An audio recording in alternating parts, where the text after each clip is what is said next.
Comissão do Direito Animal da OAB Marília. A presidente, a doutora Giovana Poker, é a nossa convidada aqui no estúdio. É fundamental agora educar a população com relação à proteção aos animais, saúde pública e a denunciar também. Não, doutora Giovana?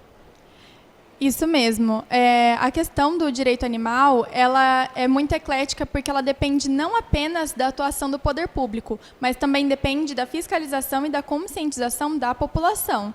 Né? De nada adianta a gente promover campanhas de castração a baixo custo, por exemplo, conseguir mais castrações gratuitas ou a baixo custo com a prefeitura, se as pessoas não levarem os animais para serem castrados. Existe, por exemplo, a campanha de vacinação antirrábica, e eu sei que muitas pessoas, né, não levam os animais para serem vacinados. Então, é necessário uma colaboração entre poder público e população. Mais do que isso, nessa reunião que nós fizemos com as ONGs e protetores, nos foi solicitado que tentássemos fazer um trabalho nas escolas, né, para conscientizar já as crianças sobre a questão do bem-estar animal. Sobre a guarda responsável, sobre a questão da alimentação adequada, sobre a questão da vacinação, sobre a questão da senciência animal, da sensibilidade animal. Muitas pessoas pensam que o animal ele não tem vontade própria, ele não sente medo, não sente dor, não sente frio, e isso não é real, isso já foi cientificamente comprovado. E, então, é muito importante que, desde a infância, a criança já tenha determinados princípios, determinadas certezas em relação aos animais, que vai guiar ela na vida adulta e também ela pode influenciar os pais dentro de casa. E essa questão, essa solicitação dos protetores foi levada muito em consideração, tanto é que nós vamos entrar em contato com a comissão da OAB Vai à Escola para tentarmos uma parceria. Quando formos à escola, formos advogados juntos e tentar já conscientizar as crianças em relação à causa animal. E isso é claro, a mobilização da população vai também estimular a cobrança do próprio Ministério Público, não, doutora? Isso mesmo. Até hoje, né, o direito animal, por incrível que pareça, ainda é tratado como um assunto de menor importância. Não só entre as pessoas da população, mas como os agentes políticos e os agentes públicos, incluindo juízes e promotores. Nós já vimos diversos casos, né, de maus tratos assim, extremamente agressivos, extremamente graves, que ocasionou inclusive o óbito de alguns animais e foi tratado como um crime de menor potencial ofensivo. Não que isso não seja legalmente possível, porque né, a penalidade para o crime de maus tratos é inferior a 2 anos de condenação. Então, seria, sim, admissível a transação penal, por exemplo. O que ocorre é que, em alguns casos, o agressor não agride apenas um animal, e sim vários, diversos. E, nesse caso, existe o concurso material, ou seja, a pena vai ser somada de acordo com a quantidade de animais feridos ou machucados. Então, não se enquadraria mais na transação penal. No entanto, como a questão da ofensa a um animal ainda é tratada com menor seriedade, inclusive no Poder Judiciário, acontece muito de juízes, promotores, não aplicarem a lei da forma mais, não vou dizer correta, mas mais severa, né, mais rigorosa às pessoas que cometem esse tipo de crime. E diversos estudos, começou nos Estados Unidos, mas já existem agora no Brasil, estudos sobre a chamada teoria do link, que diz que os agressores de animais são, muito provavelmente, agressores de pessoas. Então, um homem, vamos dar um exemplo de um homem que agride um animal na rua, ele tem grande chance de chegar em casa e cometer violência doméstica contra a mulher e os filhos. Né? Essa teoria ela já foi provada no exterior, está sendo trazida para o Brasil, mas se aplica não só no direito, como também na psicologia. Né? Os psicopatas eles começam torturando animais para, posteriormente, sentir prazer em torturar pessoas, porque a fragilidade é atrativa. Só para a gente concluir, novas ações da Comissão do Direito Animal da OAB Marília. O que vem por aí, doutora Giovana? A nossa comissão está bem atuante, então nós já temos 2 ações agendadas e uma ação posterior, que nós vamos ainda conversar e vamos marcar, que será sobre uma palestra de conscientização e ensinamento sobre a legislação para agentes públicos, policiais ambientais, protetores e ONGs, sobre como aplicar na prática a legislação existente, como se socorrer, né, dos direitos para garantir a proteção dos animais. E as ações que já estão agendadas são do dia 30 de março ao dia 3 de abril, A comissão, em parceria com a Unesp de Marília, vai realizar um mini curso de direito animal durante a semana toda, das 2h30 às 5h, onde nós vamos abordar diversos aspectos sobre o direito animal, não apenas a questão jurídica, mas também a questão ética, filosófica, as correntes que fundamentam o direito animal e discutir sobre a questão da dignidade. Será que ela é realmente só aplicada aos seres humanos ou os animais, que são seres sencientes, também são seres dignos e merecem ter igual respeito e consideração aos humanos? Muito bem. Obrigado à doutora Giovana Pocher, presidente da Comissão de Direito Animal da OAB Marília. Parabéns pelo trabalho. Com certeza era o que a população queria. Também apoio jurídico, retaguarda jurídica, e realmente vai ser muito acessada essa comissão na OAB Marília. Destaques do coronavírus no momento. Casos no Brasil sobem para 77, 46 no estado de São Paulo, mas já começa a haver transmissão comunitária em São Paulo. E Bolsonaro, que fez teste para o coronavírus, o resultado sai desta sexta-feira, usa máscara e sugere adiar a manifestação pró-governo contra o Congresso Nacional e o Supremo para este domingo. Bem, agora, coronavírus é pandemia no mundo e há preocupação cada vez mais em nível mundial. Acompanhe. Restrições nas fronteiras, voos suspensos ou praticamente vazios, escolas sem aulas, empresas sem expediente, eventos cancelados ou realizados sem público. Na Itália, cerca de 200 pessoas morreram de ontem para hoje. Há relatos de 2 casos em que as famílias não puderam retirar os corpos das vítimas de casa, porque a quarentena afetou os serviços. O governo ampliou as medidas de contenção. Todos os funcionários das empresas devem trabalhar de casa. Apenas farmácias, supermercados e bancos vão funcionar. A propagação mundial do coronavírus, com alto número de infectados e a transmissão sustentada de novos casos locais, foram os parâmetros usados pela Organização Mundial da Saúde para declarar a pandemia do Covid-19. A gente tem um número normal de casos de uma determinada doença. Se isso sai do esperado, acima do esperado, isso é considerado uma epidemia. A epidemia, geralmente, município, estado, né, país, é uma epidemia.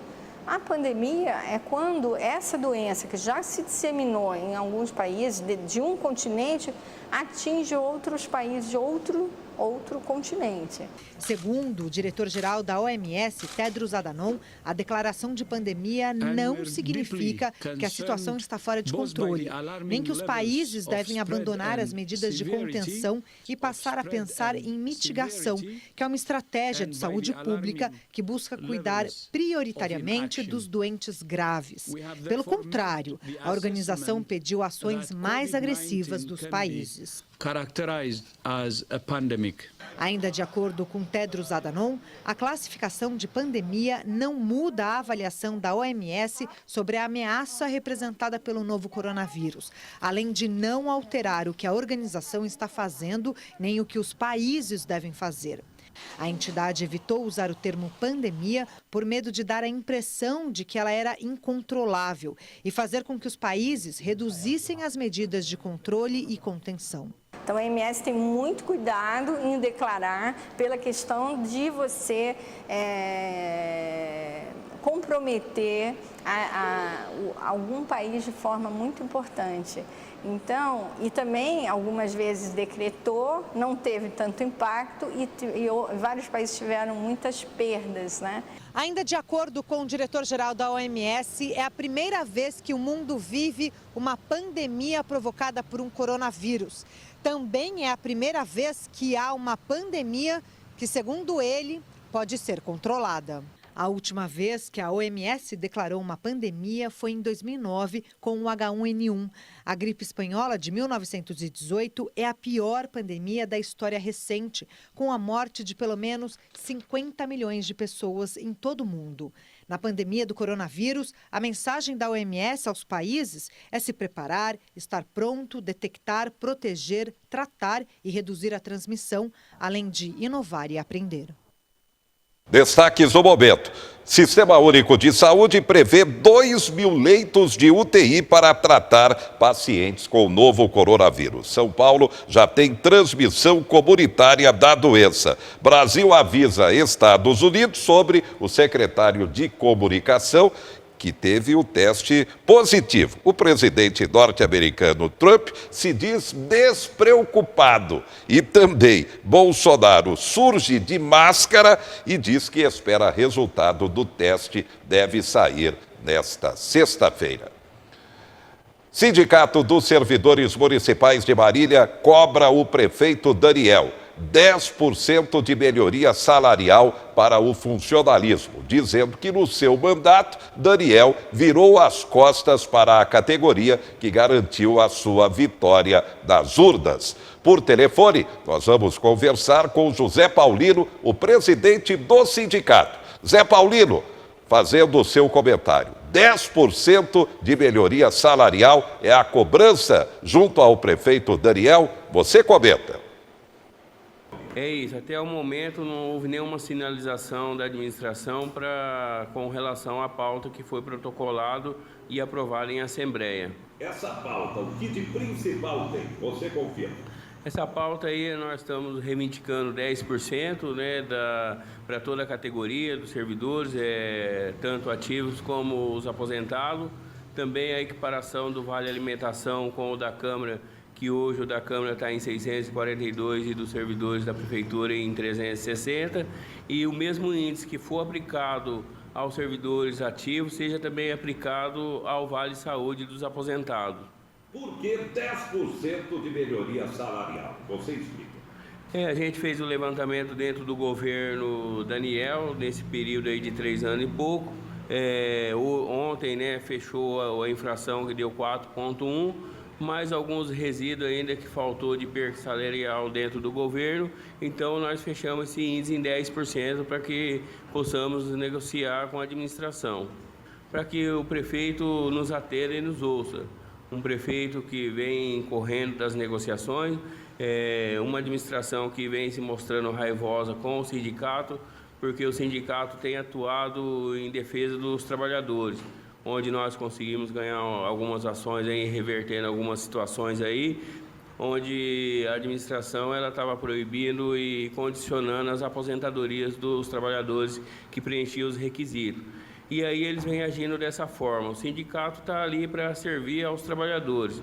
Agora eles, num ato de raiva, não têm atendido ao sindicato, que também está ali buscando melhorias nas condições de trabalho dos servidores públicos e melhores salários para que eles possam estar, né, desempenhando os seus trabalhos e motivando, estando assim motivado a desempenhar ali o seu trabalho do dia a dia. Estamos com um pouco mais de 5.000 trabalhadores na ativa hoje, e sem contar com os aposentados, que também estamos em cerca de 2.000, então ao todo somos em 7.000 trabalhadores, tanto ativo como inativo.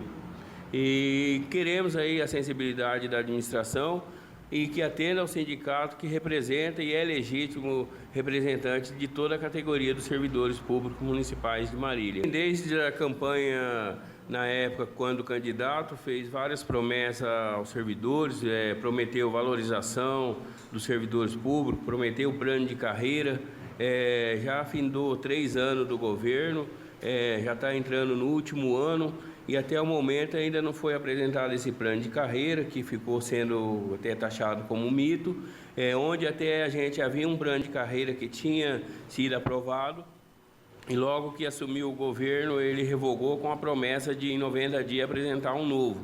Se passou 3 anos e 3 meses, agora o que a gente tem ouvido aí nos veículos de comunicação, que parece que vai ser hoje anunciado um pacote, esse pacote do qual a gente nem tem conhecimento do que tem dentro. E logo que ele assumiu o governo, já começou a causar prejuízo para os servidores da inatividade, os aposentados, onde eles mesmos provocaram o Ministério para que pudesse estar retirando a cesta dos servidores da inativa, que depois eles se mobilizaram e conseguiram aí hoje um Vale Saúde, que é o que a gente está hoje pleiteando aí, que seja equiparado aí com o Vale Alimentação dos ativos.